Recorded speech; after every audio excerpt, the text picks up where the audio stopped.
Si tu veux optimiser ta santé, ton alimentation, ça passe par des axes incontournables comme l'alimentation, l'activité physique, le repos, mais aussi dans certains cas par des compléments alimentaires. Donc les compléments alimentaires, est-ce que c'est une bonne chose? Est-ce que c'est une mauvaise chose? Est-ce que c'est obligatoire? Est-ce que c'est dangereux? Est-ce que c'est du dopage? C'est pour qui? Pour quand? Et sous quelle forme il faut les consommer ou ne pas les consommer? Je vais répondre à vos questions. Si vous ne faites pas de sport, si vous avez une très très mauvaise alimentation, prendre des compléments alimentaires, ça va servir à rien. Autant prendre votre argent, le jeter par les fenêtres, ça va être la même chose. Mais si vous êtes dans une optique où vous voulez un mieux-être, bien revenir dans un cercle vertueux, ça va être important d'avoir une complémentation. Vous allez me dire, oui, ok, mais dans l'alimentation de tous les jours, il suffit d'avoir une alimentation variée et équilibrée pour que nos besoins soient totalement couverts. Eh bien non, c'est faux. C'est totalement faux parce que déjà, les apports nutritionnels des aliments d'aujourd'hui comparés aux aliments d'il y a 50 ans, c'est plus du tout les mêmes. Ils sont trois fois moins importants. Vous prenez des pommes, vous prenez des fruits, des légumes.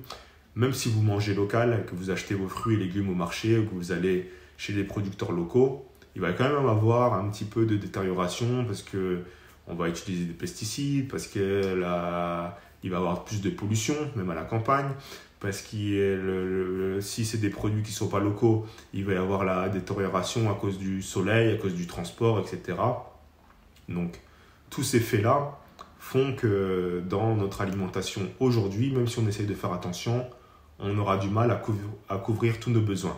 Et si vous devez manger plus, alors que déjà dans les temps ordinaires, vous avez du mal à vous organiser pour faire des bons repas, pour faire la cuisine, etc.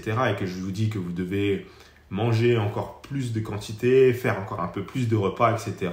Et que vous allez devoir vous transporter des œufs, des yaourts, etc. Et que c'est compliqué avec le travail, que des fois même vous n'avez même pas le temps de prendre ces repas, de vous poser 5 minutes juste pour bien prendre vos repas. Ça va être des choses qui vont être très très compliquées à mettre en place.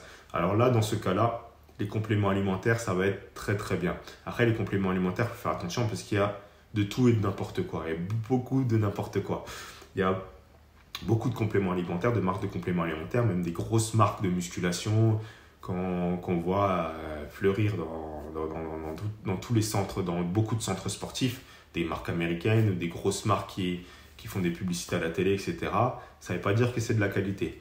C'est bien souvent même, ils essayent de tirer les marges au maximum. Donc du coup, ils vous fournissent un peu de la crotte pour essayer vraiment de maximiser leurs marges et sans faire attention à votre santé, sans faire attention à ce que vous allez ingérer. C'est ces mêmes personnes qui vont aller critiquer l'industrie agroalimentaire et vous dire de faire attention à ne pas aller trop dans l'industrie agroalimentaire, de faire plus attention à votre santé, etc. Alors que eux, tout ce qu'ils veulent, c'est vos billets.